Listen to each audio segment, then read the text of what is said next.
Ang kwentong ito ay hango sa totoong buhay. Karanasan ito ni Tomas, taong 1985, Mindanao.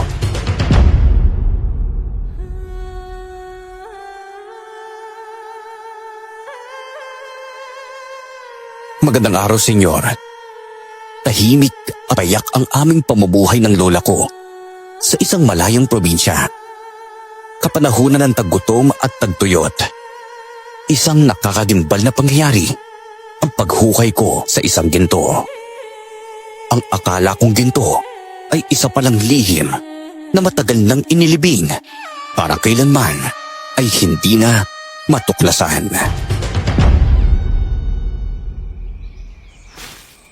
Ano ba, Tomas?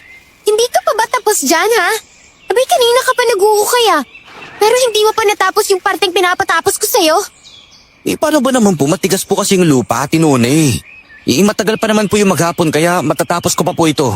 Ay, ano ba yan? Mamaya isusumbong ka na naman ng grupo nila Damian doon sa amo natin.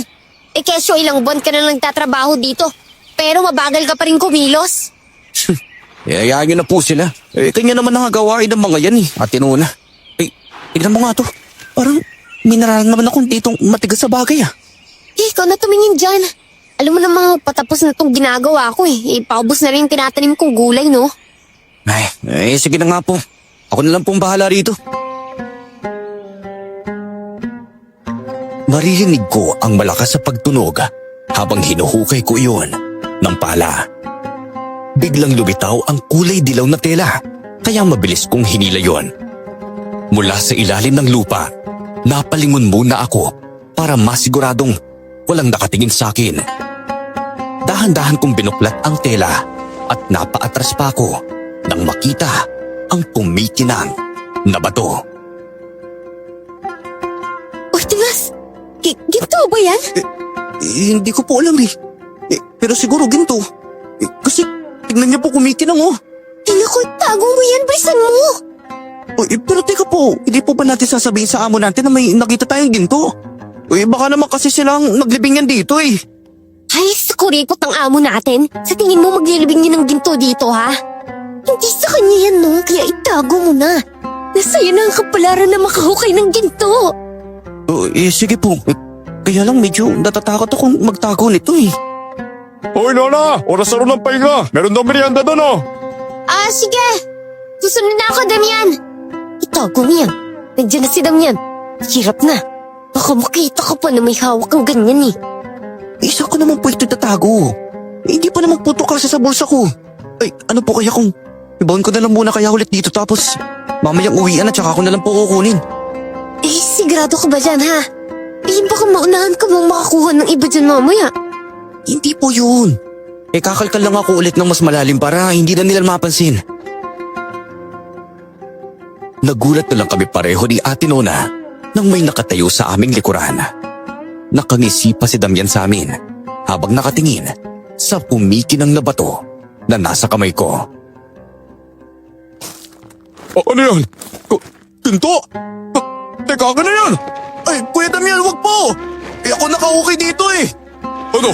Gugulbin kita kapag di mo binigay sa akin! Akin na yan kasi! Uy, Damian, tumigil ka nga!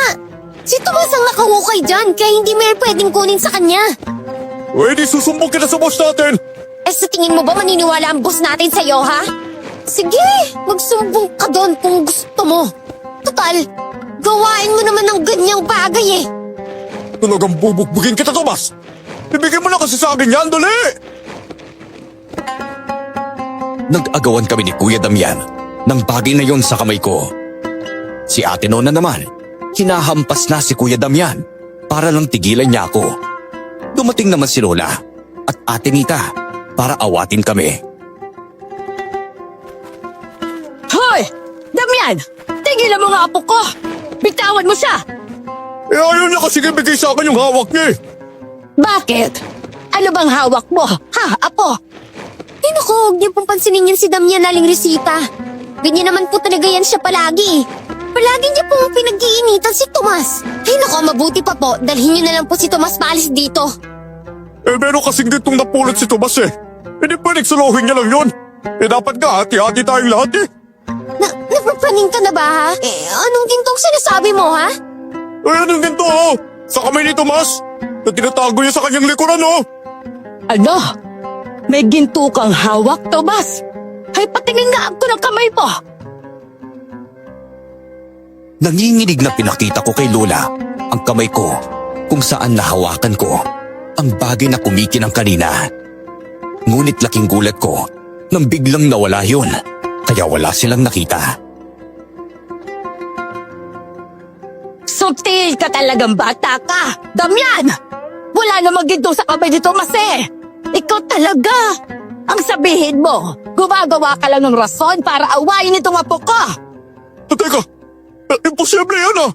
Hawak na lang nyo kanina. Hindi nga po talaga ako naghanap ng gulo. Ano ba, ilabas mo Tomas? Ang ginto na yun. Asa na yun ha? Ano ba? Hindi ka pa talaga nakakaintindi ha? Wala nga kay Tomas ang ginto, Damian. Nakita mo tong hawak ko? Ha? Nalagaraw? Itataga ko to sa'yo kapag hindi mo tinigilan ang apo ko! Napaatras naman si Damian nang itaas ni Lola ang hawak nitong lagaraw. Nagkatinginan pa kami ni Ate Nona dahil pareho kaming naguguluhan kung nasaan na ang gintong yun. Hinila ako ni Lola palayo sa kinaroroonan ni Damian. Sumunod din si Ate Nona sa likuran namin. Bitbit ko pa rin ng tela kung saan nakabalot kanina ang ginto. Nang makalayo na kami kay Damian, sikreto akong kinausap ni Ate Nona tungkol sa bagay na yun. Damian, nasaan yung ginto? Hindi ko din alam eh. Bigla kasi naglaho nang ipapakita ko na sana sa kanila. Hindi pa yan? Nasaan na kaya yun? Teka nga, akin na nga yung tela niyan. May mga nakasulat pa dyan natin noon eh. Hindi ko nga maintindihan kung ano eh. Base naman sa nakikita ko dito. Lingwaheng Latin ito na yung nakasulat eh. At kung hindi rin naman ako nagkakamali, ang gintong yan ay galing sa manggagamot? Teka lang po. Parang may laman tong bulsa ko. Teka, matignan ko nga kung ano. Ha? Ang ginto? Nasa loob ng bulsa mo? Akala ko ba sabi mo, hindi ka kasya? Kaya nga eh.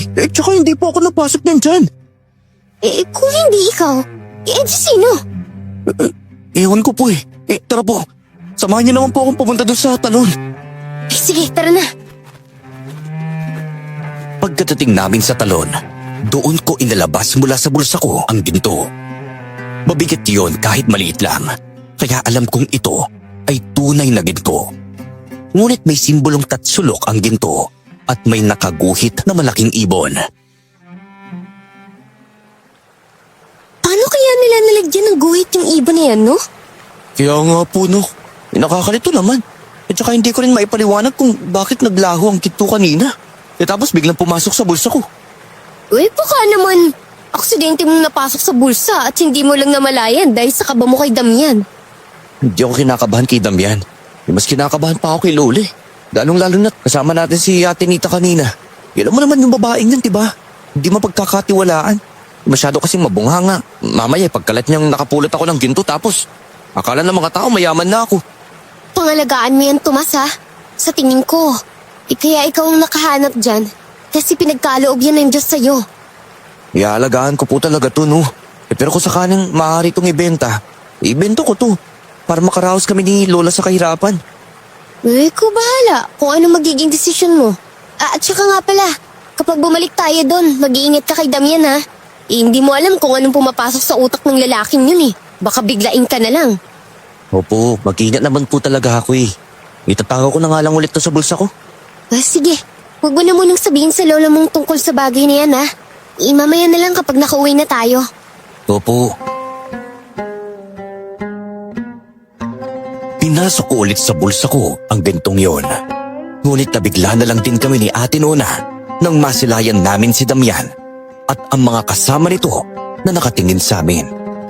Nagdadabog si Damian papalapit sa amin at may hawak itong karot. Sa sobrang takot ko, nagtago ako sa likod ni Ate Nona. Alam kong hindi niya sasaktan ng babae dahil matagal na itong napupusuan ni Damian. Hoy! Umalis ka nga dyan, Nona! Gusto ko lang makausap si Tomas. Ang galing niya magtago ng ginto eh. Dito niyo pa talaga naisipan pag-usapan yan ha? Kala niyo ba? Hindi ko kayo sinusundan ha? Sinusubaybayan ko lahat ng kilos niyo. Kaya wala kayong may tatago sa akin. Ano ba? Hindi ka pa rin talaga titigil? Talagang hindi. Kaya umalis ka na dyan. Hoy, Tomas! Tumakbo ka na pabalik dun sa lola mo, dali! Mga kasama, bantayin niya si Tomas. May nahukay siyang ginto. Kaya dapat nang namakuha natin yun sa kanya. Eh ano ba, Damian? Tigilan mo nga yan si Tomas! Sinubukan kong tumakbo paalis doon.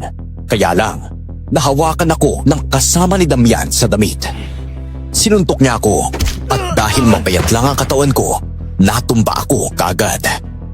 Pinagtulungan nilang kunin sa bulsa ko ang ginto. Pero nang mahirapan sila, sabay-sabay na nilang pinunit ang short ko. Ano na? Bibigay mo lang pala eh. Nagmamatagas ka pa. Yan tuloy, wala ka nagsalawal. Tignan niyo oh. Kumikinang ang ginto mula sa loob ng bulsa niya. Napakawalang hiya mo talaga, Damian! Hindi ka na naawa kay Tomas! Wala na nga pambili ng damit yung tao eh! Pero pupunitin mo pa! Ano ba, wala kang pakialam? Paano ba naman? Masyado naman matigas eh. Kung ibinigay niya na lang sa akin, siguro, hindi na siya nahuparan ng ganyan. Makakainis ka talaga, Kuya Damian. Tanda mo na. Pero para ka pa rin bata. Kapag hindi na ibigay ang gusto mo, bigla ka na naman nanakit, ha? Ano ba? Ibalik mo nga yan sa kanya! Nakakit na kasi yan! Ano? Sige, subukan mo ulit pamalag. Malalagot ka talaga sa akin. Akin ang ginto na to. Yayaman tayo kapag naibenta natin to. Lahat naman ng kanyang kasama ay napasigaw sa tuwa. Hanggang sa tagumpay na nga nilang nakuha mula sa bulsa ko ang bagay na iyon. Unang humawak doon si Damian pero bigla niya itong binitawan. Teka, ano nangyari? Bakit sobrang init ang bagay na yan ha? Tapos, parang nangunguryente. Baka naman ayaw magpahawak sa'yo. Kaya ka kinukuryente. Bagay nga sa'yo. Pinang kumuha na ito mga kasama. Bilisan niyo! Siya, ikaw ang may kagustuhan na kumuha niyan, di ba? Hayaan ninyo siya ang kukuha at aawak dyan. Tumahimik ka nga dyan. Ako ang susundin nila. At hindi ikaw. Ang kapal talaga ng mukha nito. Akala mo kung sinong may-ari nitong lupain? Wala namang nagawa ang mga kasamahan ni Damian kundi sundin siya. Nang isa-isa nilang sinubukang pulutin ang bagay na kumikinang, lahat sila ay nasaktan at nakuryente. Walang naglakas loob na ulitin pa ang paghawak doon, kundi si Damian lang. Paano nangyari kapag ikaw ang kumuha dyan? Pwede ba makuha ha? Hindi ko rin po alam. Damian, matanda ka na. Kaya mo na si Tomas. Tsaka ang bagay na yan, hindi yan para sa'yo. Ang mabuti pa, umalis na lang kayo. Kukunin ko pa rin niya sa'yo, Tomas. Iawak ko na nga eh. Pero binatawad niyo naman po. Pinapainis mo talaga akong binatilyo ka. Gusto mo atang masuntok ulit ha? Ang sama talaga ang ugali mo, Damian. Tigilan mo na nga si Tomas. Ano pang ginagawa niya sa'yo ha para pag-initan mo siya ng ganyan? Eh masyado kasi malapit sa'yo. Ano, may gusto ka ba sa batang to ha? Wala ka na doon. Umalis ka na nga. At dahil hindi nila madala ang ginto, kaagad na rin silang umalis. Noong una, nakaramdam ako ng takot sa muling paghawak ng ginto. Ngunit nang sinubukan ko, wala man lang akong naramdaman. Hindi na ako nakukuryente tulad nila. Oh, wala namang kuryente ah. Tomas, napapansin ko lang. Hindi ba dilaw tong tela kanina? Bakit biglang naging kulay pula? Oo nga no. Parang biglang nag-iiba ang kulay ah. Natatakot na ako. Hindi kaya pagmamayari ng duwende ang ginto na yan? Naku, sana naman hindi. Malaki pang may tutulong dito sa amin ni Lola eh. Pinagmasdan namin ng matagal ni Ate Nona ang gintong yun. Mas lalo pang gumaganda ang ginto habang tumatagal sa araw. Sumapit ang hapon, nagsiuwian na kami ni Lola. Medyo malayo-layo pa ang uuwian namin, kaya inabot na kami ng dilim sa aming dinadaanan. Napatigil ako sa paglalakad nang makarinig ako ng tunog ng kabayo mula sa aming likuran. Mabilis ako napalingon para tignan kung meron nga ang kabayo. Apo, bakit ka ba tumigil? Bilisan na natin kasi lumalalim na ang gabi. Lola, parang may naririnig po ang tunog ng kabayo. Baka po kasi may tikbalang na nakasunod sa atin. Naku po. Ay, tunog na kabayo. Wala naman ako naririnig Tignan niyo po doon oh. May anino na nagtatago sa isang malaking puno. Hindi ko na yan makikita kasi madilim na.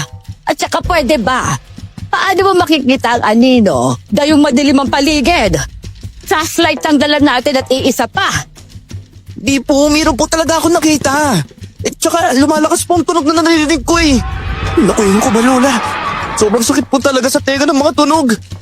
Apo, tunog lang ng kuliglig ang naririnig ko. At wala nang iba.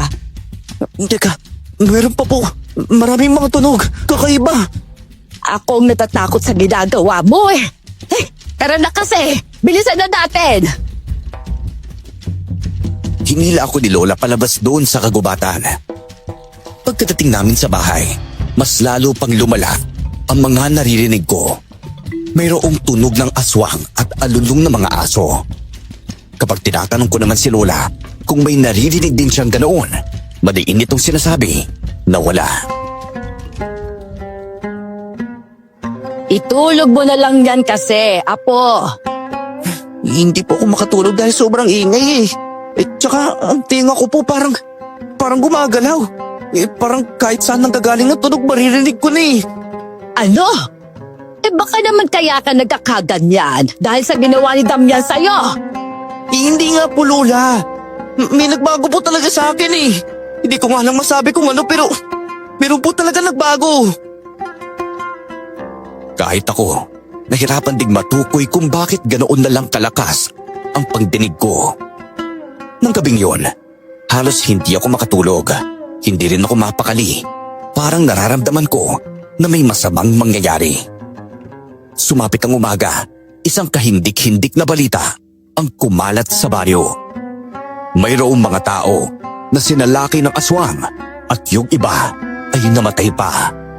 Hindi kami nagtrabaho ni Lola ng araw na yon at pumunta kami sa pinagyarihan ng krimen. Jesus Mariosep! Ano ba itong nangyayari? Aswang ba talaga pumatay sa taong yan? Opo, sabi nga po ng iba, may nakarinig pa sa sigaw niya kagabi habang humihingi ng tulong. May nakasaksi nga raw sa pagpatay sa kanya sino naman ang nakasaksi? Yung lalaki na bagong lipat raw. Lalaking bagong lipat? Oo, doon yun nakatira sa paupahan sa dulo. Grabe kawawa naman po ang taong yan. Kasamahan pa yan natin dun sa pagtatrabaho eh. Kaya nga, ang alam ko, may anak pa yang 5 buwan sobrang kawawa talaga. Paano nabubuhayin ng asawa niya ang kanilang anak gayong wala na siya? Ewan ko. Ang pinoproblema ko ngayon kung paano tayo makakaligtas sa aswang na yan tuwing sasapit ang gabi. Simple lang. Magsaboy kayo ng asin at bawang.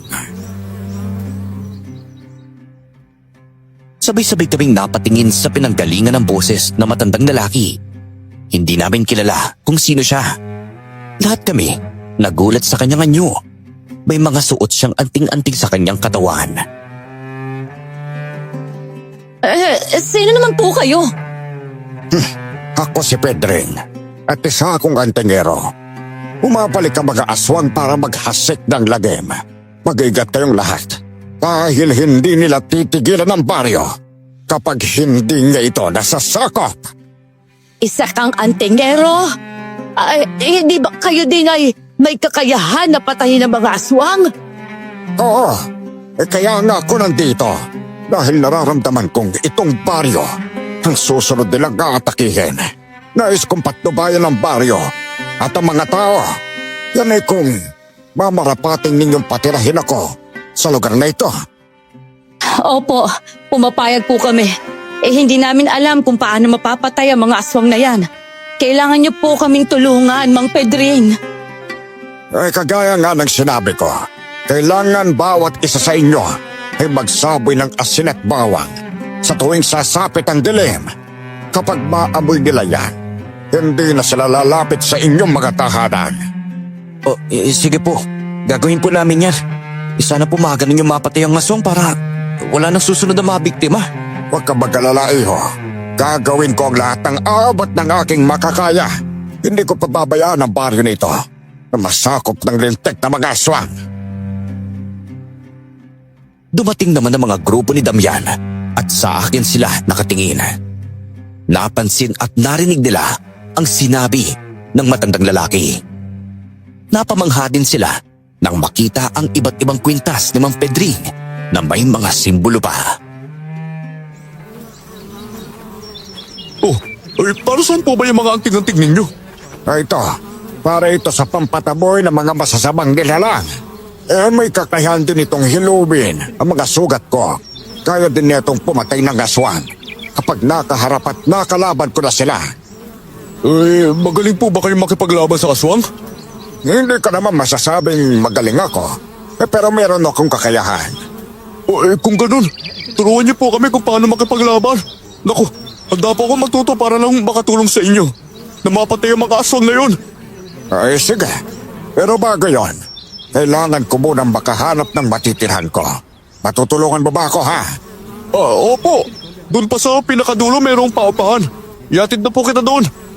Mang Pedring, pwede niyo po ba kami bigyan ng proteksyon? May magagawa ka po ba para maitaboy namin ang mga aswang at hindi nila kami sasalakayin? Rosa, gagawa ako ng proteksyon para mabigyan ko kayo lahat, ha? Bawat isa sa inyo ay makakakuha ng proteksyon galing sa akin. Baka bukas o kaya sa makalawa, maibibigay na ako. Maraming salamat po ha. Kami pong dalawa ng apo ko. Sana makakuha kami ng kahit isa man lang galing sa inyo. Sige. Kailangan ko munang ilatag ang mga kagamitan ko kung saan ako titira, ha?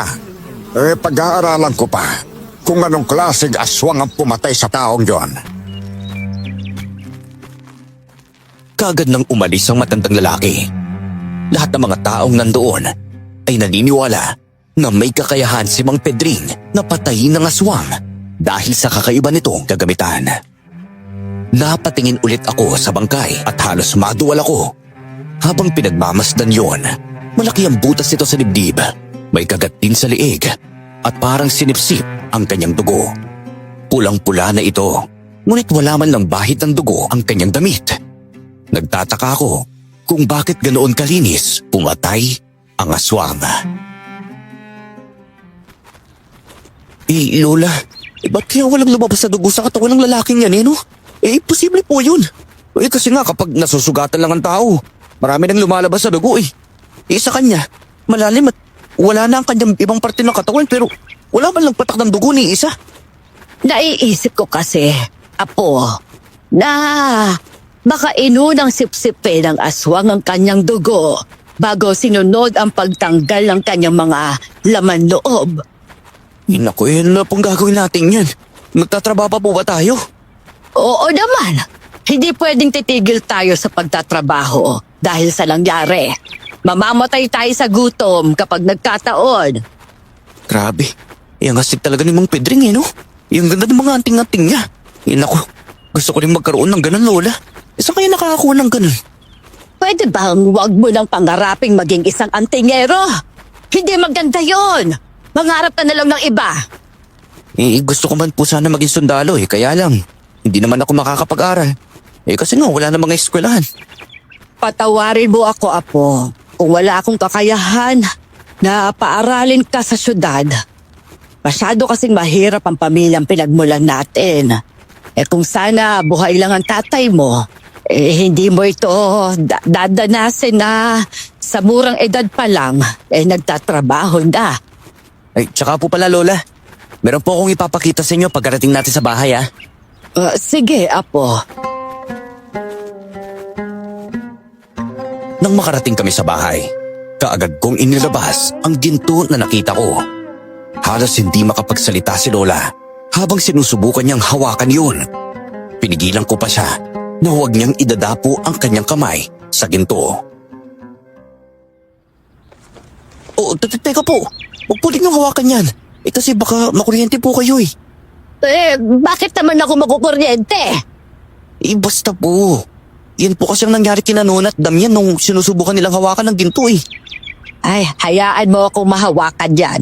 Walang mangyayari sa akin. Sigurado po ba kayo? Oo, sigurado ako na gusto kong hawakan yan. Ibinigay ko naman kay Lola ang ginto at laking gulat ko kasi nga hindi siya nakuryente. Itinaas niya yon at tinignan ng maigi. Bigla niyang inilapag sa maliit na lamesa ang ginto at seryosong humarap sa akin. Hindi lang ito basta ginto, Tomas. Isa yung mutya ng antingero. Antingero? Teka, kagaya po ba ng Tingbang Pedri? Oo, pero wag mong ipagkalat na nahukay mong mutyada yan. Nagbibigay ito ng kapangyarihan para mag-anyong aswang at maging immortal. Po? Oo, apo. Delikado yan. Sana'y hindi mo nalang pinansin ang bagay na yan. Tsaka, paano ba ito nahukay? Sigurado ka bang hindi mo ito ninakaw? Alam niya naman po Lola na hindi ako magnanakaw eh no. Hindi niya naman po ako tinuruan ng ganong gawain. Oy, anong plano mo dyan sa mutya? Hindi ko nga rin po alam kung anong gagawin ko dyan eh. Isang ginto ng mutya. Pwede po ba natin itong ibenta? Wag! Hindi maaari! Sana hindi mo pinakita kay Nona at Damian ang bagay na yan. Hindi mo alam kung anong iniisip nila. Paano kung magkaroon sila ng interest dyan at ipakulong ka? Alam ko pong mabait si Ate Nona pero si Damian, hindi po ako sigurado dun. Itago mo yan dito sa bahay at wag mong dadalhin yan kahit saan, ha? Opo, sige po. Ang mabuti pa, wag na muna tayo magtrabaho. Akin ang tela. Akin na. Diyan sinasabi mong tela na may nakasulat na Latin. Babasahin ko kung anong nakasulat doon. May kailangan lang rin akong patunayan. Makakaintindi po ba kayo ng Latin? Basta, wag ka na magtanong. Ibigay mo na sa akin ang tela. Lola, sa tingin ko po, mas nakabuting ako yung nakahanap sa mutya na yan. Kapag aswang po kasi nakakita niyan, maaari niya magamit para sa pansarili niyang interes. Ang ikinatatakot ko lang, wala kang kakayahan na protektahan ng bagay na yan. Ang dapat na humawak dyan ay ang antingero o hindi kaya ay manggagamot. Hindi naman ako umimik at kinuha ko nga ang tela na binalutan ng mutya. Pagkabigay nun kay Lola, inamoy niya ito. Naririnig ko rin ang pagbigkas niya ng Latin habang nakapikit. Maya-maya pa, tapos na niyang bigkasin ng Latin at biglang umilaw ang tela. Ang galing! Teka Lola, paano mo nagawang pailawin ng tela? Wala, apo. Delikado ang buhay mo. Dahil sa mutya na yan. Yan ang magdadala sa'yo ng kapahamakan. Po? Paano naman po mangyayari yun? Kapag malaman ng aswang na hawak mo ang mutya, hahanapin ka nila para makuha yan. Ay Diyos ko, Tomas. Bakit ikaw pa? Ano ba naman yan Lola? Anong klaseng katanungan yan? Hindi ko po kayo maintindihan eh. Apo, ayoko may masamang mangyari sa'yo. Kagaya na nangyari sa tatay mo. Ikaw na lang ang natitirang alaala ko sa kanya. Paulit-ulit na binilin ni Lola sa akin na ilihim ko na sa iba ang tungkol sa mutya. Marami pang babala ang binigay sa akin ni Lola tungkol sa kapahamakan pero hindi naman klaro ang pagpapaliwanag nito sa akin. Hindi ko maintindihan kung bakit siya natatakot. Makalipas pa ang ilang araw, mas lalong lumala ang nangyayaring krimen. Ilang sunod-sunod na pagpatay ang natagpuan sa baryo. Kadalasan sa mga inaatake ng aswang ay mga kasamahan ko na naghahalaman. Lahat ng mga tao sa baryo nagtitipon sa pinangyarihan ng krimen. Ano ba yan? Bakit kaya lahat ng mga naghahalaman ng inaatake ng aswang no? Kaya nga, Damian. Napapansin ko rin yan. Iilan nang namatay ng mga naghahalaman. Hindi kaya may atraso o may-ari ng lupa doon sa aswang. Mabait ang may-ari ng lupa, kaya imposible yan. Yung naisip ko lang, baka aswang ang caretaker ng lupa. Caretaker? Sino bang caretaker? Ako lang naman ang katiwala ng may-ari ng lupain na pinagtatrabahuhan natin. Pinagbibintangan mo ata akong aswang eh. Teka, hindi ikaw pero kilala mo ba si Kuya Rigor? Yung bagong salta. Siya yung caretaker kahapon ko lang nalaman kasi na dumating siya doon habang nagtatrabaho kami. Wala kasi kayo kahapon Ano? Yung nakatira doon sa paupahan? Siya ang caretaker? Opo. Sabi pa nga niya, binabantayan daw niya ang kilos ng mga tao. Dahil kilos pagong. Teka, may ba ako, Tomas? Nasaan na pala yung nakita mong ginto nung nakaraang araw, ha? May nakitang ginto si Tomas? Itinapon ko na yon, Damian. Hindi naman totoong ginto yun Sinuntok niyo pa ang apo ko dahil doon. Oo nga, Damian. Tinapon na yun ni Lola. Iyan niya kasing aawayin mo ko dahil doon Kapag nalaman mo, nasa akin pa rin. Ihanapin mo na lang doon sa pangpang. Ha? Peke pala yun? Oo, peke yun. Sino na ba matinong maglilibing ng ginto sa lupa, ha? Sige nga. Sana man lang, bago mo sinakta ng apo ko, ay nag-isip-isip ka muna. Ang tanda-tanda mo na. Napahiya naman si Kuya Damian sa sinabi ni Lola. Maya-maya pa, dumating si Kuya Rigor sa pinangyarihan ng krimen. Maraming mga mata ang nakatingin sa kanya. Bawat isa ay nagsasabi na may kinalaman siya sa nangyari sa baryo. Sumunod nang dumating si Mang Pedring. Ikaw pa lang caretaker ng lupain na pinagtatrabahuhan namin? Oo, ako nga. Dumating ka lang, may sumasalakay na kaagad ng mga aswang. Hindi kaya kagagawan mo yon? Ano? Teka, sa akin yung sinisisi nangyayari pagpati sa mga tao. Hindi ako kriminal, ha? Nandito ako para magtrabaho lang. Teka, anong kaguluhan na nangyayari dito, ha? Wala naman, Mang Pedring. Itatanong ko lang po kung may napatay na ba kayo mga aswang? Oo nga, Mang Pedri. Meron na po ba? Sa totoo lang, wala pa Meron akong nakitang aswang nung nakaraan kaya lang hindi ko siya naabutan Napakalakas at napakabilis niya. Marunong po ba kayong kumilatis ng tao kung aswang ba o hindi? Oo. Bakit mo naman natanong? Paano ba naman po kasi pinagbibintangan nilang may kinalaman ako sa nangyayari patayan? Kinatisin mo ako kung isa nga talaga akong aswang o hindi. Sa daling napatitig si Mang Pedring kay Kuya Rigor. Tiningnan niya ito mula ulo hanggang paa, mata sa mata. Napangisi si Mang Pedring at tinapik ang balikat ng lalaki. Hindi kay sa aswang, pero mas manupit ka pa sa aswang. Dahil itim ang budhi mo, wala kang awang tao. Ano? Taga, wisit ka! Ang sabi ko, kinatisin mo lang ang pagkatao ko kung aswang ako o hindi. Hindi ko sinabing insultuin mo ako. Abay sinabi ko lang kung ano nakikita ko. Ang mga aswang, may pangontra din yan para maitago nila ang kanilang pagkatao. Gagawin nila lahat para walang makaalam na aswang sila. Ano po ba yung dala ninyo sa loob ng plastic? Ito na ang proteksyon na sinasabi ko. Puso ng saging, pagontra sa masasamang nilalang. Ngayon lang namin nalaman na pangontra pala ng masasamang nilalang ang puso ng saging. Isa-isa kaming kumuha sa binigay ni Mang Pedring hanggang sa napatingin siya sa akin. Doon sinabi ang dahilan kung bakit bumabalik ang mga aswang sa baryo at pumapatay. Malakas ang kutob ko na mayroong isang taong nakapulot sa gamit ng aswang. Para tumigil sila sa pambibiktima, kailangan maibalik yon sa kanila. Gamit ng aswang? Ano ba ang gamit nila na pwedeng mapulot ng mga tao? Isang mutya na matagal na nilang iniingatan.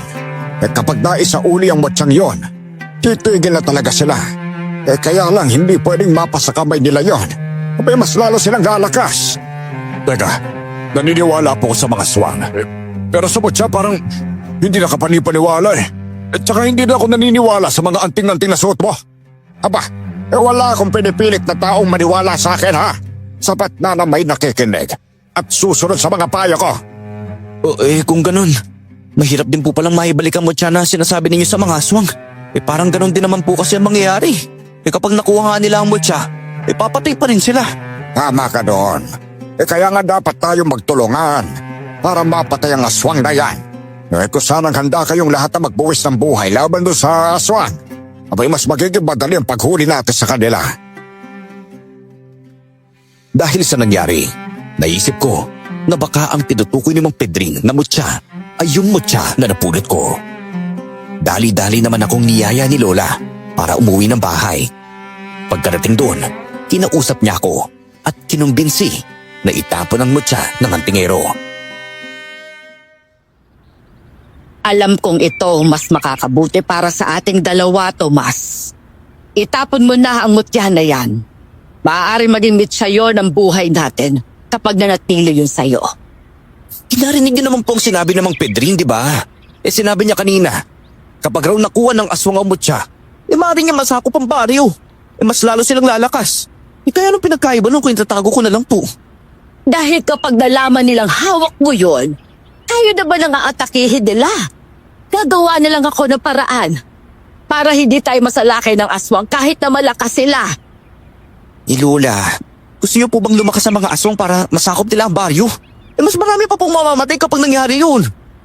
Tumigil ka! Kahit anong sabihin mo, hindi ko papayagan na gagamitin ka ng mutya na yon bilang instrumento sa pagligtas sa mga tao. Ayoko matulad ka sa tatay mo. Umasta siyang bayani. Kaya ano nangyari, ha? Nilapa at pinatay siya ng mga aswang. Hindi ko naman po ito gagawin para sa sarili ko eh. Kailangan kong itago ang mutya para hindi yun makuha ng aswang. Makinig ka sa akin. Ako ang mas nakatatanda. Kaya ako ang may malawak na kaalaman. Itapon mo ang mutya na yon. Ngayon din. Pero Lola, Huwag ka nang sumagot! Susundin mo ang gusto ko! hindi ako nakaibig sa sinabi ni Lola at malungkot na tumango. Simula na makita ko ang mutya na yon, nararamdaman ko na mayroon akong koneksyon sa bagay na yon. Sinamahan ako ni Lola papunta sa Pampang para itapon ang mutya. Pagkarating namin doon, muli kong binalot sa tela ang mutya at mabilis kong tinapon yon sa malalim na bahagi ng Pampang. Hindi rin mahahanap ng aswang dito ang mutya na yan. Isipin mo na lang na kaya natin to ginawa para protektahan ang mga sarili natin. Pakiramdam ko po ang sama natin eh.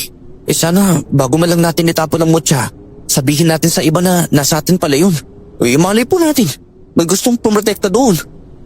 Huwag na kayong mangialam sa mga problema ng baryo. Nadala na ako sa nangyari noon sa tatay mo. Ang mabuti pa, bumalik na tayo bago pa may makakita sa atin. Tara na po. Masama yata ang loob mo sa akin. Tawas, ha? Kahit hindi mo sabihin, alam kong gusto mong pangalagaan ang mutya. Kung para talaga siya sa'yo, alam kong babalik siya. Babalik? Ang tinutukoy po ba niya yung mutya? Napatingin lang sa akin si Lola at naunang maglakad paalis dun sa Pampang. Pagkarating ko naman sa bahay, kaagad ako nagbihis para pumasok sa trabaho namin sa garden. Nagulat na lang ako nang makapako ang mutya sa bulsa ko.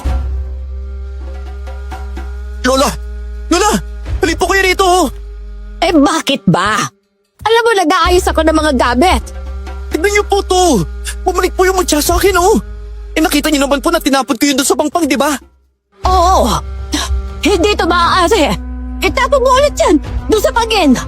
Po! Oo!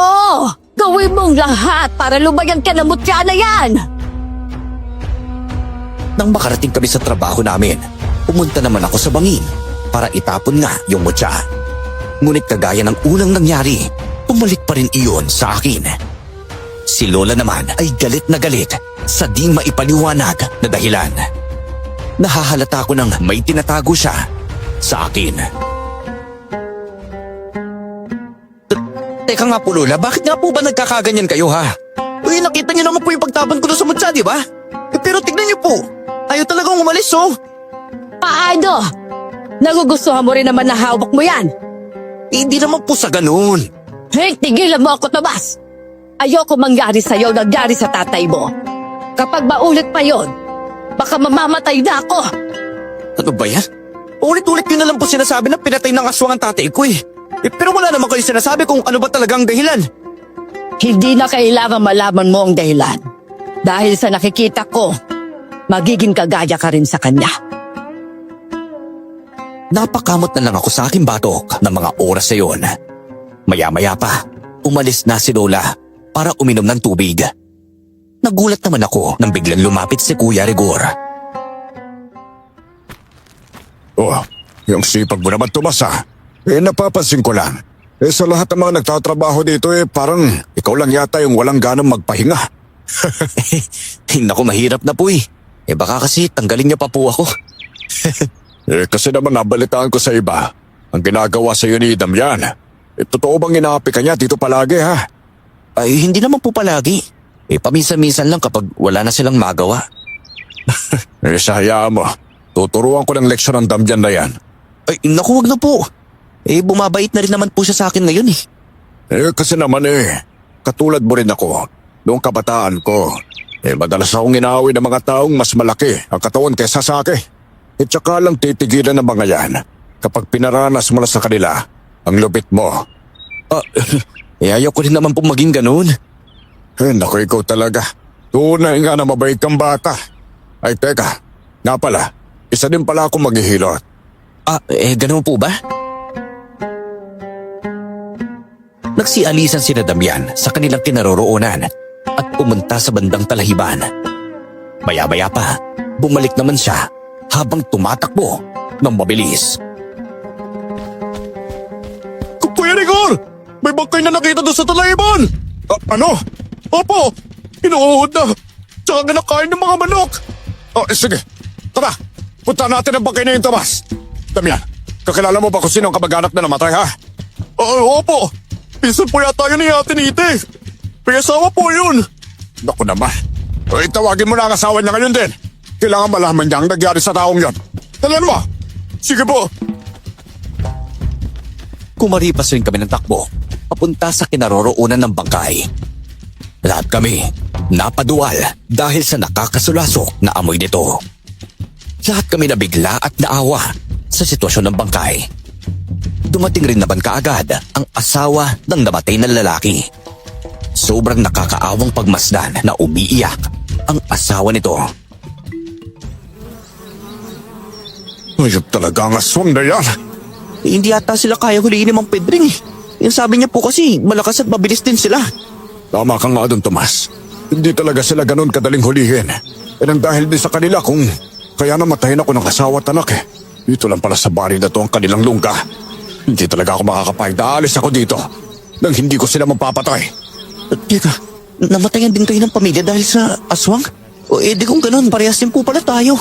Namatayan din po ako ng tatay dahil sa mga aswang na yan eh. Rigor, uuwi na lang kami ng apo ko. Parating na ang mga taga-barangay para asikasuhin ang bangkay ng taong yan. Siya sige. Magsiuwi na kayo lahat. Bukas yan ituloy ang pagtatrabaho. Nagmadali naman kaming nilisan ang lugar na yon. Lumipas sa mga araw, mas lalo kaming naging malapit kay Kuya Rigor. Hindi siya mahirap pagkatiwalaan dahil mabait ito at parehas kami ng nais. Yun ay mapatay ang mga aswang. Isang araw, nagkita kami sa Pampang. Dala ko pa ang mutya na napulot ko. Anong ginagawa mo dito, Tomas ha? Nagpapahangin lang po. Wala naman po kasing trabaho dahil pansamantalang pinasaran ninyo ang lupain na yun, di ba? Oo nga. Alam kong marami kayong naapektuhan pero wala akong magawa.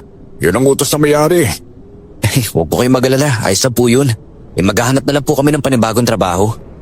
Basta kapag napatay na ang aswang, tsaka bubuksan ulit ang lupain na yun. Tsaka isa pa, may pag-asa na mapatay ang mga aswang na yan. Nahuli na ni Mang Pedring ang isa At ang dinig ko, napatay niya raw ito kagabi. Talaga po? Naku, mabuti naman. Teka, ano yung hawak mo? Wala po ito. Itinago ko sa likuran ko ang binibitbit kong mutya, kaya ngumiti sa akin si Kuya Rigor. Hindi naman niya ako pinilit na makita yun. Tumalikod na sana siya sa akin, pero bigla ko siyang tinawag, kaya nagpatigil naman ang lalaki. Oh, bakit? May kailangan ka ba ha? Tignan niyo po to. Ganito? Oh, saan mo naman nakuha yan? Hindi po ito isang ginto, kundi isa pong mutya. Ito ata yung gusto makuha ng mga aswang eh. Ano? Kung ganun, bakit ka nagkaroon ng ganyan ha? Pwede ko bang hawakan yan, Tomas ha? Sige po. Nang mahawakan niya yon, bigla siyang nakuryente, kaya nahulog sa lupa ang mutya.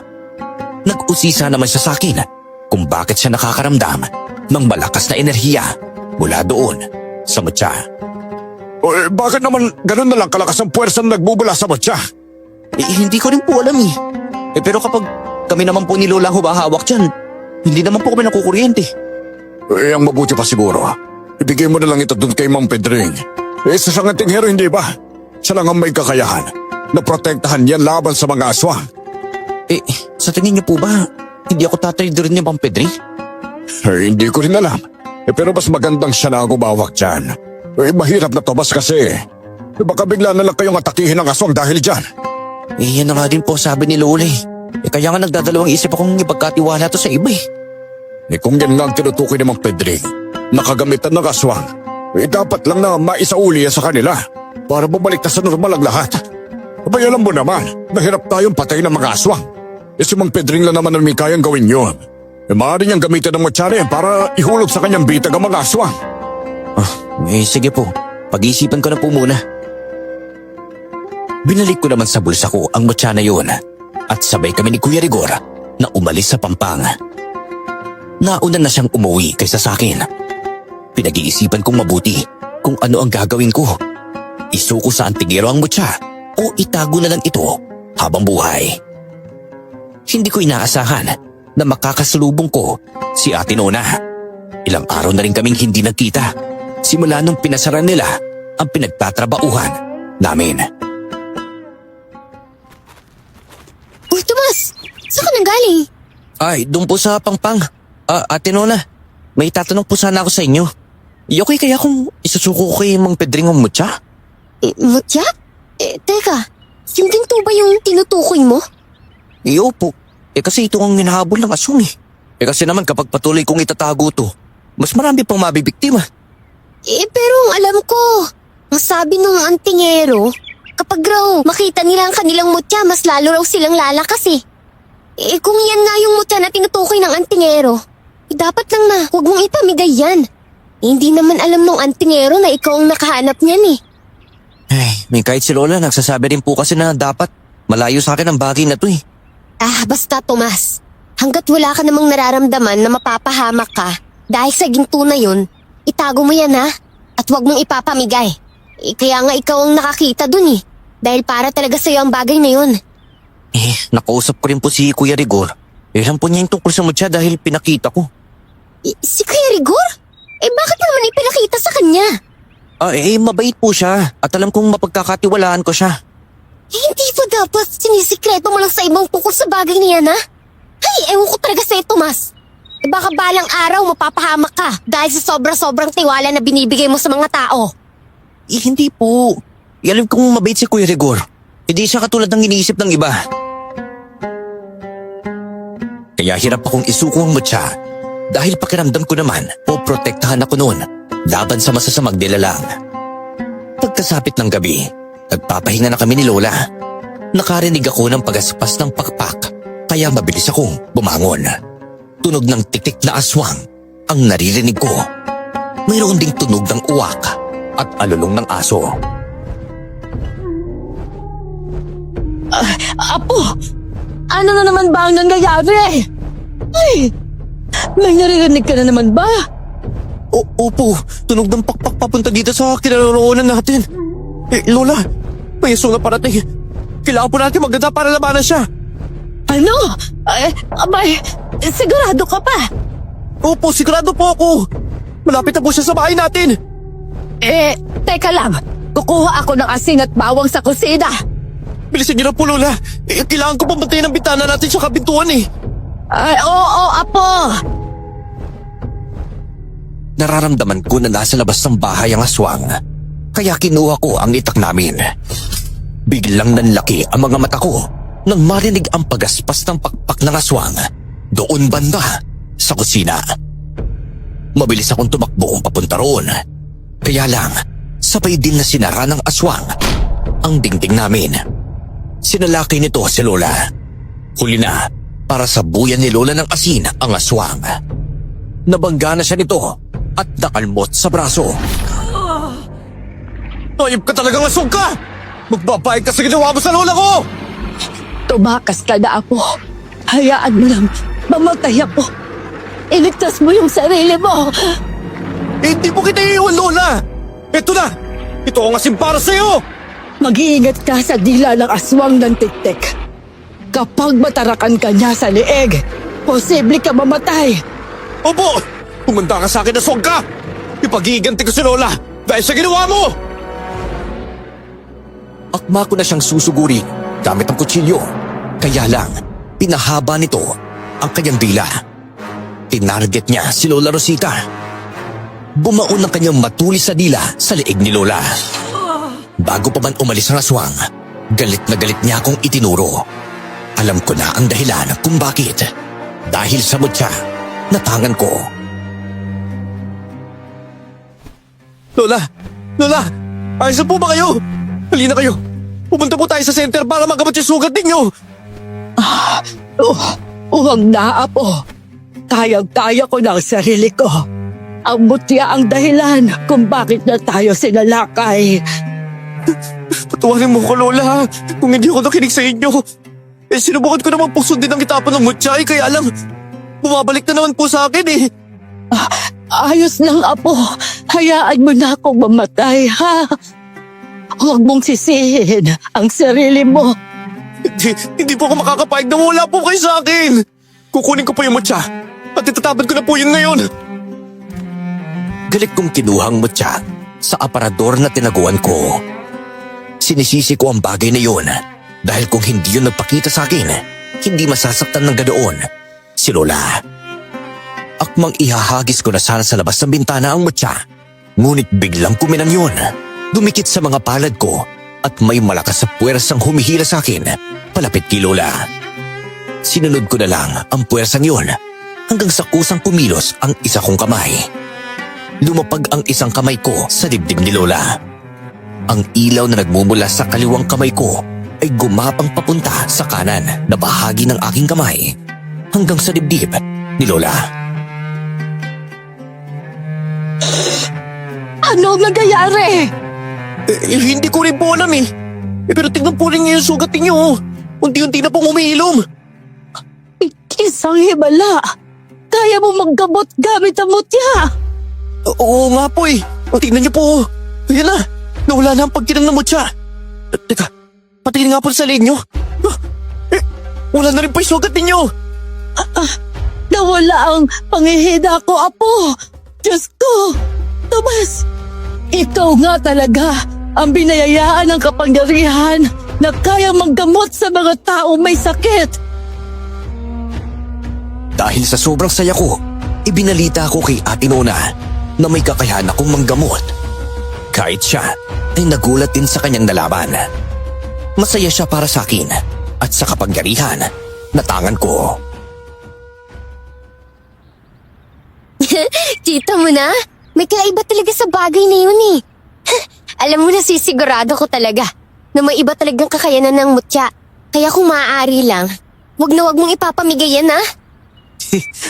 Oo nga po eh. Muntik na talagang mapatid ang asong si Lola. Napakaraming dugo na ang lumabas eh. Pero nahiligtas at nagamot ko po siya. At saka, wag mong babangkitin sa ibang kakayanan ng mutya na yan, ha? Naiintindihan mo ba? Opo. Sikreto na lang po natin yun. Eh, bakit kaya kapag kami ang nakahawak sa mutya, nakukuryente kami? Eh, pero kapag ikaw naman hindi. Eh, alam mo ba kung anong iniisip ko? Iniisip ko na baka ginawa talaga ang mutya na yan para sa'yo. Oo, baka naman po nagkataon lang na hinulog yun ng langit para sa akin. Nararapat lang naman kasi sa'yo yun eh. Tsaka, alam kasi ng Diyos na mabuti kang bata. Ate Nona, kapag may nararamdaman kang hindi maganda, sabihin mo kagad sa akin ha. Para naman magamot kita. O di kaya pag may sugat ka, tawagin mo ako kagad ha. Oo. Ngayon na alam ko na may kakayahan ng manggamot ang kaibigan ko. For sure, sa'yo na ako lalapit. Tsaka nga pala, Tomas. Bukas na pala ulit yung pinagtatrabuhan natin. Magtatrabaho pa kayo bukas? Opo. Wala na rin kasi kaming bigas si Loli. Sige. Magkita na lang tayo doon. Sumapit ang umaga. Maaga kaming pumasok sa trabaho doon sa garden. Marami na ang mas nakauna sa amin. Pagkarating namin doon, mayroon ng meriendang ibinigay si Kuya Rigor. Oh, Tomas! O, ikaw pala. Ito na merienda mo. Ay, naku maraming salamat po Kuya Rigor ha. Naku, mabuti na lang at pumayag ang may-ari na buksan ulit itong garden. Para naman makapagtanim na kayo ng gulay. Paano ba naman kasi naubusan na ng supply ng gulay yung palengke? Kaya nga po dito pa naman sila kumukuha ng gulay. Apo, hindi mo ba napansin si Nita? Hindi po. Baka hindi pa siya magtatrabaho ngayon. Ay, baka nga siguro.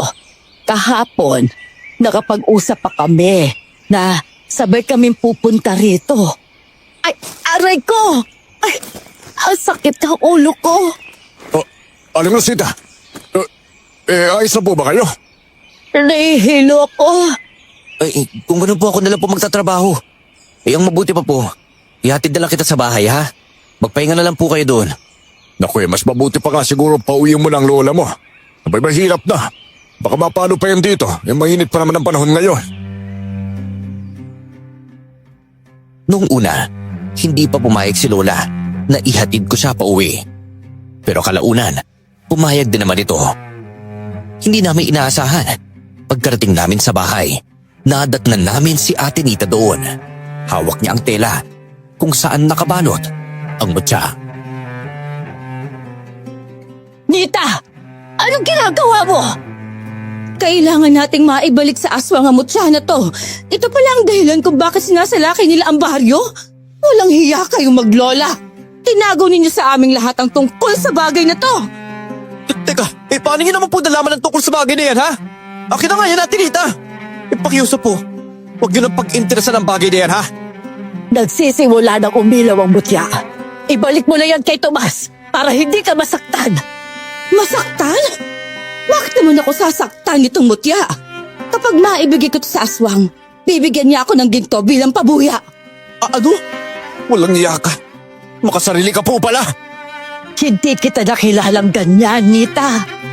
Ibalik mo na sa amin ang mutya na yan ngayon din. Hindi! Ang mutya na to magpapayaman sa akin. Nangako sila sa akin na kapag nakuha nila ito, hindi nila ako sasaktan. At naniniwala ka sa pangako ng mga aswang?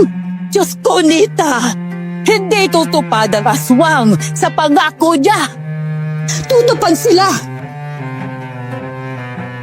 Akma sanang tatakbo si Ate Nita. Kaya lang, lumiwanag na ang mutya.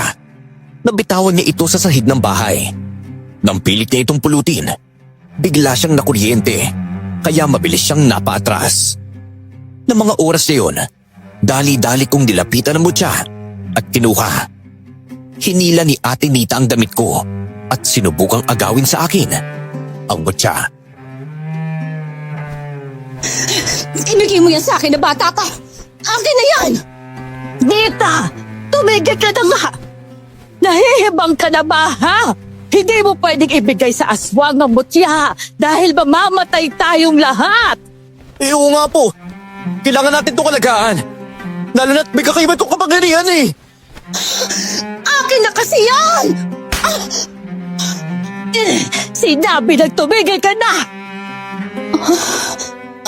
Aling Rosita, bakit niyo naman ako sinampal? Anong nagawa ko sa inyo? Paano hindi kita sasampalin, ha? Sinubukan mo kunin ang mutya sa apo ko. Mutya? Anong mutya ang sinasabi ninyo? Tsaka, bakit po ako nandito sa bahay niyo? Nagkatinginan kami ni Lola. Na mga oras na yun, bigla na lang bumalik sa katinoan si Nita. Doon na sinabi ni Lola na baka ginamit ng aswang ang kanyang kapangyarihan para utusan si Ate Rita na kunin ang mutya.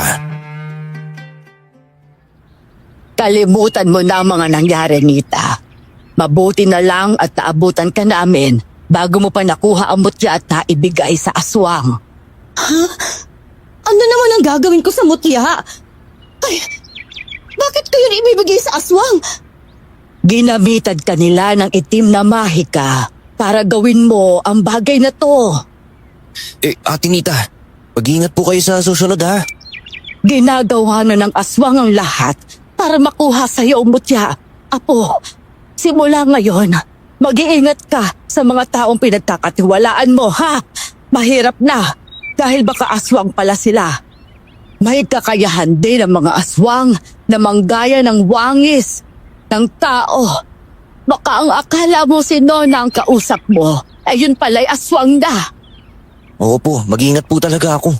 Gagawin ko ang lahat para maprotektahan ang mutya na to. Sumapit pa ang mga gabi. Isang malaking kaguluhan ang nangyari sa baryo namin. Bawat bahay ay sinasalaki ng mga aswang upang patayin ang mga ito. Ako rin ang punterya ng mga nilalang na baboy ramo, malalaking aso at uwak. Nang gabing yun, wala na kaming kalaban-laban sa mga aswang. Niyaya na ako ni Lola na sumabay sa mga tao upang pumunta sa lumang simbahan para magtago. Sumunod na lang ako sa kanila, kaya doon na kami nagkita-kitang lahat ng mga taga-baryo. Diyos ko, hanggang saan tayo magtatago laban sa mga aswang na yan? Hindi lang pala isang aswang ang kalaban natin, kundi marami. Kaya nga, Nona, mamamatay na ata tayo lahat dito sa baryo eh. Dasaan na kaya si Mang Berting? Siya lang ang may kakayahang labanan ng mga aswang na yun Nagkasabay po kami kanina habang papunta rito. Kaya lang, nagyaya siya sa ibang kalalakihan na lumaban sa mga aswang. Napansin lang namin, bakit kaya mas maraming aswang nag-aabag sa bahay ninyo, Tomas? Dahil ata sa gintong tangan mo kaya kanila hinahabol eh. Uy, teka, hindi lang naman ako ang hinahabol ng mga aswang kundi pati na rin kayo. Oo nga, Damian. Walang kinalaman ang ginto na yon. Sige po, pero dapat kasama si Tomas. Hindi matapang ang apo ko, kaya hindi siya sasama. Kayo lang ang matapang, hindi ba? Kaya kayo na ang magbantay doon. Sumunod naman ang grupo ni Damian na magbantay sa labas ng lumang simbahan. Nang nakatulog na ang lahat, kinausap naman ako ng mahinahon ni Lola. May inabot siyang lumang libro sa akin at sinabi nito na doon daw nakasulat ang kasaysayan ng mutya. Wala nang dahilan para itago pa sa iyo ang lahat. Panahon na para malaman mo ang katotohanan. Saan po galing itong libro? Matagal na panahon ko yang itinago. Simula nang mawala ang mutya na yan, naisipan kong sunugin ang libro. Kaya lang, hindi ito kayang tupukin ng apoy. Mababasa mo riyan ang lahat ng kakayahan ng mutya. Diyan mo rin malalaman kung ano ang pinanggalingan ng mutya at kung sino ang huling humawak nito bago mo yun nakita. Lola, alam niyo naman po na may kahinaan ako sa pagbabasa eh. Pwede niyo po bang sabihin na lang sa akin ang lahat? Mas maganda kung babasahin mo mismo yan para mabilis mong maunawaan. Pero po, matatagalan pa po ako bago matapos. Hindi natin alam kung kailan darating ang aswang para patayin tayong lahat. Sige, ako na lang ang magpapaliwanag sa'yo ng lahat. Sa unang pahina ng libro, nakasulat kung saan nanggaling ang mutya. Tomas, daling ito sa pamilya natin. Ginawa ito ng ating mga ninuno para maubos ang lahi ng mga aswang. Teka, ibig niyo po palang sabihin, mapapatay ng mutya na ito ang mga aswang? Ganoon na nga. Dito naman sa pangalawang pahina nakasaad kung sino ang nagmamay-ari ng mutya bago mo ito nakita. Walang iba kundi ang tatay mo. Isa rin siyang antingero noon. Kaya nang nalaman kong nahanap mo ang mutya na yan ay sobrang takot ko. ayokong mamatay ka rin sa pakikipaglaban sa mga aswang. Eh, bakit naman po hindi niyo sinabi sa akin kaagad na isang antingerong tatay ko? Bakit? Bakit po? Kaya pala parang may koneksyon ako sa mutya na to. Dahil galing pala to sa atin. Kaya ko inilihim sa'yo dahil bahala ko sanang ibahin ang tadhana mo sa iyong ama. Pero nitong huli, alam kong wala na akong magagawa dahil tadhana nang naglagay sa'yo sa ganyang sitwasyon. Nakipaglaban pa lang tatay ko sa mga aswang bago sa mamatay. Oo, mahina kasi ang tatay mo noong nagkaharap sila ng aswang. Ngunit hindi ko alam na inilibing niya pala ang mutya para lang hindi ito makuha ng mga nilalang na yon. Ngayong hawak ko ng mutya, sisiguraduhin ko na yun ang aking gagamitin para mapatay ang mga aswang na yan.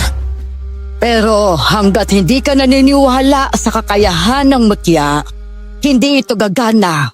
Kailangan buo ang iyong paniniwala na magagawa mo itong gamitin para mapatay sila. Nakasulat sa pangatlong pahina na ang mutya ay makapapatay ng aswang. Ngunit magagamit rin nila ito para mas lalo silang maging makapangyarihan. Eh, paano naman po nila yung magagawa? Sa pamamagitan ng paggawa ng itim na ritual. Eh, paano ko kaya magagamit ang kapangyarihan ng mutya laban sa mga aswang? Ano kayang gagawin ko, Lola? Eh, turuan niyo naman po ako para ako na lang ang tatapos at haharap sa kanila. Kagaya nga ng sinabi ko, kailangang buo ang tiwala mo sa mutya. Ang iyong isip at puso ay nananalig sa kakayahan ng mutya. Doon lamang gagana ang kapangyarihang sinasabi ko. Marami pang paliwanag sa akin si Lola tungkol sa mutya. Pinipilit kong intindihin yon nang sa gayon ay magawa kong labanan ang aswang. Tama nga si Ate Nona, para talaga sa akin na ang mutya, kaya iyon nagpakita. Nang mga oras na yon, hindi tumitigil sa pagliliwanag ang mutya. Nakakaramdam din ako ng kilabot. Alam kong may mangyayaring hindi maganda ngayong gabi. Maya-maya naman, biglang pumasok si Damian sa loob ng simbahan. Hingal na hingal ito at natatakot. Mga kasama! Magising kayo! Alam ko na kung sino ang aswang na nagpapanggap bilang kakampi natin! Ano? Sino naman, Damian? Si Mang Pedrig! Hindi siya totoong antingero! Nung lumabas kami, kanina ng mga kaibigan ko, naisipan naming umikot hanggang sa nakita ko si Mang Pedrig na papunta na sa sementeryo. Nakita mo ang pagpapalit anyo niya bilang aswang? Apo! Tatawagin ko na nga sana siya eh! Kaya lang nagpalitan niyo siya bilang aswang! Umatras ako kagad. Pagkakita ko nang naging aswang siya. Ano ang itsura niya? May timpo na, mabalahibo. Mahaba din po kanya mga kuko tsaka mapupula ang mga mata eh. Tsaka meron siya mga nakasabit na dito sa katawan. Alam ko na kung anong uri ng aswang siya. Siya ang pinudong aswang na kung tawagin ay isang aswang na hanagob. Dati rin siyang nakalaban ng anak ko. At yung aswang naman na umatake sa amin ni Tomas ay aswang na tiktik. Hindi lang po aswang natiktik at hanagob ang mga aswang na ito. Marami pa sila. Kaya ring magpanggap ang aswang na hanagob bilang aswang na tiktik. Kailangan nating mapatay ang matandang lalaking yon. Sigurado ako na siya din ang aswang na pumatay sa tatay ko. Kaya mo ba talagang harapin ito, Apo? Susubukan ko po. Sigurado naman po ako na hindi ako pababayaan ng mutya na to. Ang ginto! Hindi yan ginto, Damian, kundi mutya na papatay sa aswang. Habang nag-uusap kami, biglang dumating si Kuya Rigor. Sinabi rin nito sa amin na nahuli niya si Mang Pedring na naging aswang at mga alipin niya ang mga nilalang na sumugod sa baryo. Maganda na kayo lahat. Kailangan natin mapatay ang aswang na yan. Sige po. Tutulong po ako sa inyo, Kuya Rigor. Ikaw naman, Tomas. Sumama ka na rin sa amin sa pagpaslan. Doon sa aswang na nagpapanggap bilang antigero. Mauna na kayo dun sa sementeryo. Susunod na lang mamaya si Tomas. May kailangan pa kaming pag-usapan. Ano ba, hindi natin pwedeng pabayaan na makatakas ang aswang na yon. Kailangan matapos ang laban na to ngayong gabi. Opo, sige po. Susunod po ako sa inyo. Kuya Rigor, mauna na po tayo. Sige, mga kasama. Sino ang gusto tumulong sa pagpasal sa aswang? Sumama na kayo sa amin! Oo nga! Kapag nagsanib pwersa tayong lahat, walang laban sa atin ang aswang na yon. Marami naman ang nagdesisyon na sumama para kalabanin ang aswang. Nangako naman ako sa kanila na darating ako sa oras ng labanan. Kinausap ako ni Lola tungkol sa kahinaan ng aswang na hanagob. Mabilis silang mamatay kapag tinarakan mo ng sagradong punyal ang kanilang puso. Kaya lang, wala tayong ganon. Kapag iilaw ang mutya, idikit mo yan sa dibdib niya. Sige po, susundin ko po yung habiling niyo sa akin. Apo, mabilis at matigas ang balat ng aswang na hanagob. Alam kong wala kang sapat na lakas para tapatan ang lakas niya. Kaya nga't sinasabi ko sa'yo, gawin mong panlaban ang mutya. May lihim pa ang mutya na hindi ko sinasabi. Ano naman po yun? Sabihin na po sa akin kaagad nang malaman ko. Malalaman mo rin yan kung buo talaga ang paniniwala mo sa mutya. Ay, sige po. Kung ganun, kailangan ko nang pumunta sa sementeryo. Naghihintay na sila sa akin eh. Mag-iingat ka ha, Apo. Babalik ka ha. Opo, pinapangako ko po. Babalik ako. Bit-bit ko ang mutya at mag-isang pumunta sa sementeryo. Ngunit hindi ko inaasahan kung ano ang madadatnan ko. Ang mga taong unang sumalakay dito ay walang malay habang duguan na nakahandusay sa lupa. Isa-isa ko silang hinawakan at yung iba ay buhay pa pero marami na ang patay. Nararamdaman ko ang itim na presensyang nakapaligid sa akin na mga oras na yon. Hanggang sa nasilayan ko si Damian, gumagapang sa lupa at puno ng dugo.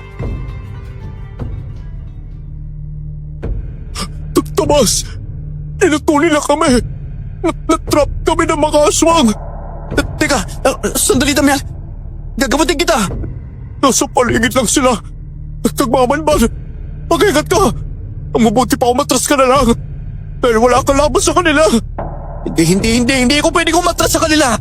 Ilalapat ko lang nga kami sa dibdib mo ha. Sige. Si Kuya Rigor. Isa na siyang traitor. Ano? Oo. Dinala niya kami dito para ipapantig sa mga aswang. Ginamot ko si Damian at makalipas ang ilang minuto, nawawala na ang mga sugat nito. Doon na lumabas ang mga aswang. Iba-iba ang kanilang wangis. Pero hindi ako takot. Hanggang nagpakita na rin sa akin ang aswang na hanagob at ang aswang na tiktik.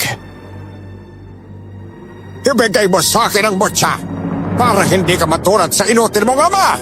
Buhay ang kapalit kapag lumaban ka sa akin. Hindi ko isusuko sa inyong mutya. Mula ito sa angkan namin. Kaya hindi ito mapupunta sa mga kamay ninyo. Wala ka talagang pinagkaiba sa kanya. Katulad ka rin ng ama mo. May paninindigan at handang ibuwis ang buhay para lang protektahan ang mutya na yan. Walang iya ka talaga, matanda ka. Nagpanggap ka bang antingero?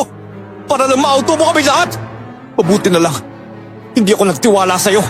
May binigay ka pang puso ng saging bilang proteksyon pero inuto mo lang pala kami. Naging mahirap para sa akin ang lahat. Nang dahil sa'yo, mahirap kang utuin bata ka. Kaya ikaw ang pinili ng mutya. Kapakitaan.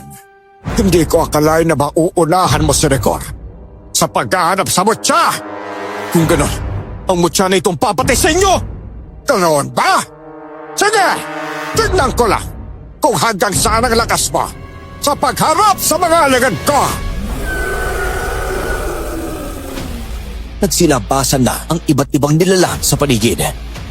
Sabay-sabay silang umatake sa akin pero hindi nila ako nagawang tamaan dahil umilaw bigla ang mutya. Inangat ako ng mutya sa ere at hindi ko inaasahan na naging sandata ang mutya na yun. Yun ata ang sinasabi ni Lola na sekreto ng mutya. Tomas! Nandito kami! Tutulungan ka namin labanan ng mga aswang! Oo nga, Tomas. Handang-handa kami ibuwis ang buhay namin para sa baryo. Umpisa na natin ang laban! Patayin na natin ang mga aswang! Ngayon, hindi na ako nag-iisa. Kumanda ka sa akin ngayon! Kahit magsanib puwersa kayo, hindi ninyo mauubos sa mga alagad ko! Dahil ako ang kakalaban sa inyo, Tomas. Lumipad ang aswang na tiktik. Papunta sa kinaroroonan ko. Umilag ako sa mabilis at malakas itong pag-atake. Ginagamit niya ang kanyang dila para hulihin ako. Pero nagagawa ko namang sagain yon gamit ang sandata. Lumipad siya sa likuran ko at mataas akong hinampas ng kanyang pakpak. Tinangka niyang tarakan ng leeg ko gamit ang kanyang dila. Ngunit tagumpay kong naputol ang dila niya. Ang lakas ng sandata mo, ayop ka! Bawal ako sa gano'n sa agad! Iba ka rin po pala. Kahit putol na ang dila ninyo, nagagawa niyo pa rin magsalita. Gunalit mo talaga ang bata ka! Kagaya ka rin talaga ng hari ninyo. Ang galing mo magpanggap bilang biktima. Naniniwala na sana ako sa iyo eh. Magtatagumpay ka sana makuha ang mutya. Kaya lang, alam ng mutya na may timang budhi mo. Pasasaan, pagkapag nakaharap pa na pinulo namin, mamamatay kami! At kahit mapatay mo pa ako, kayang-kaya niya kaming ibalik gamit yan! Huwag siyang hawag mo! Malakas talaga ang loob ko na mapapatay ko kayong pareho ng pinuno mo! Mabilis ko siyang inatake at tinarakan ng sandata ko sa tiyan. Isang tarak lang at nawalan siya ng buhay. Ganon kabilis pumatay ang mutsyang naging matulis na sandata. Napatingin ako sa mga kasama ko. May sinasabi sila sa mga nilalang, kaya naging abo ang katawan ng mga ito. Tomas! Tulungan mo kami rito! Teka! Nandiyan na ako! Parang hindi na ubos sa mga lintik na aswang na to! Kakaunti na lang din na natitira kasi ng pasaboy natin! Huwag ka magalala! Ako nang bahala sa kanila! Anong gagawin mo, Tomas? Ito! Manood kay lahat! Buong lakas kong tinarak sa lupa ang punyal na hawak ko. Kaya isang malakas na enerhiya ang yumanig sa lupa. Umilaw ang paligid at isa-isang natupok ang mga nilalang na alagad ng aswang na hanagob. Hindi ko rin alam kung paano ko nagawa ang mga bagay na yun. Ano? Ayos na ba kayo? Diyos ko, akala ko kung ano na mangyayari sa amin eh. Akala ko, mamamatay na din kami. Meron pa natira! Ayun! Teka! Si Ma'am Pedring yun eh! Siya ang pinulo ng mga aswang kaya mahirap siyang patayin! Eh, kaya mo ba siyang labanan, Tomas? Oo naman! Papatayin ko siya! Meron pa ako natirang asin dito. Tutulong kami kahit sa maliit na bagay lang. Sige po! Tumalon ako para sa lakay ng aswang na hanagob. Kalmado lang ito at hinihintay ang pag-atake ko. Nang makalapit ako, doon siya kumilos at pasimpleng umilag. Kulang ka pa sa bilis, Tomas! Magsisimula pa lang tayo, aswang! Sige! Ikaw na muna ang umatake. Gusto kong makita ang kakayahan mo. Kung hanggang saan ka. Mayaman ka talagang aswang ka! Ate Nita! Sabuyan mo na siya ng asin! Mahahapdian ako. Pero hindi masusunog ang balat ko sa asin mo! Sinalaki ng aswang si Ate Nita. Mabilis akong tumakbo at hinila ko sa palayo kaya naligtas siya. May natitira rin akong asin dito. Uubusin ko na. Opo, Ate Nona! Sabuyin niyo lang siya! Mag-iingat ka, Tomas. Salamat sa pagsagip. Tapos! Kaya mo yan! Patayin mo ang aswang na yan! Nakakainip na maghintay ng mutya. Kikilos na ako! Halos hindi ko maaninag ang mabilis niyang pag-atake. Tinadyakan niya ako sa dibdib, sinakal at hinagis. Nabitawan ko ang sandata. Sa sunod niyang pag-atake, kinalmot niya ako sa braso at dibdib. Paulit-ulit akong hinampas sa lupa. Kung tutusin, kayang-kaya kitang patayin kagad. Pero hindi ko muna gagawin yon. Uunahin kong patayin ang mga kasama mo dahil mas masakit yun. Hindi ba? Totoo nga, magaling ka. Pero hindi yung dahilan para sumuko ako. Eto sa iyo! Bata ka pa talaga, Tomas. Hindi mo ginagamit ang utak mo. Kuya Swang! Bitawan mo si Tomas!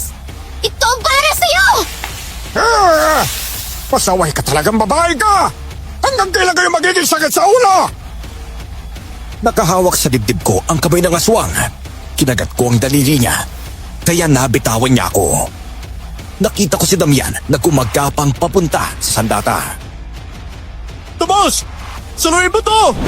Umanda ka ngayon sa aking aswang ka! Mahina ka pa rin! Tomas! Patayo mo ang sandata! Baka maunahan ka! Hindi yun mangyayari! Muntik nang saluhin ng aswang ang sandata, pero sinipa ko siya sa likod. Nang mahawakan ko ang sandata, sinugatan ko siya. Kahit gaano kakapal ang balat niya, bumaon ito. Ang kapal ng balat mo! Pero numinipis siya kapag ang mutya ang umihiwa! Ah! Hayop kang bata ka! Hindi matatanggap ng kaluluwa ko na ikaw ang makakapatay sa akin! Ako talaga ang itinat na papatay sa'yo! At ngayong hawak ko na ulit ang mutya, hindi ka na makakapalag pa! Ganun pala! Papatay na kita! Para makuha ko ang mutya! Nagkakamali ka dyan! Ikaw ang papatay ko! Sumalakay kami sa isa't isa. Nagtatagisan kami ng lakas sa ere. Lumabas ang bilog na buwan. Nagningning ang langit at umilaw ang mutya. Nasusunog ang hanagop. Gamit ang pagkakataon, tinarakan ko siya sa dibdib at doon siya tuluyang nawala.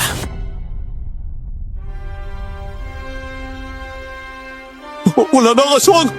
Nanalo si Tomas! Tomas! Nagawa mo siyang patayin! Opo, mabuti na lang at sumang-ayon sa atin ang kalangitan. Sumutya ang lahat ng to. Bumalik na tayo sa simbahan para ibalita sa kanila. Natupok ng mutya ang mga aswang. Hindi na sila makakabalik pa. Dalian na natin. Aalayan ko ang mga sugatan. Sige po, kayo na po mauna. Gagamitin ko muna ang mga sugatan dito. Nauna sila sa simbahan at nagsimula akong maggamot. Humilom ang lahat ng sugatan.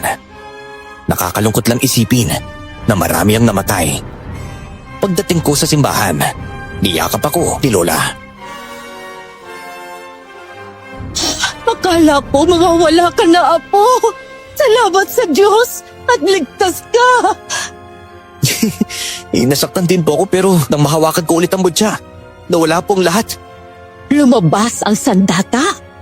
Opo, Kung ganon, ikaw na ang susunod na antingero. Pababasbasan kita. Ang galing mo talaga, Tomas! Hindi mo aakalain! Noon ay minaliit kong kakayahan mo, Apo. Pero ngayon, alam ko na ang totoo.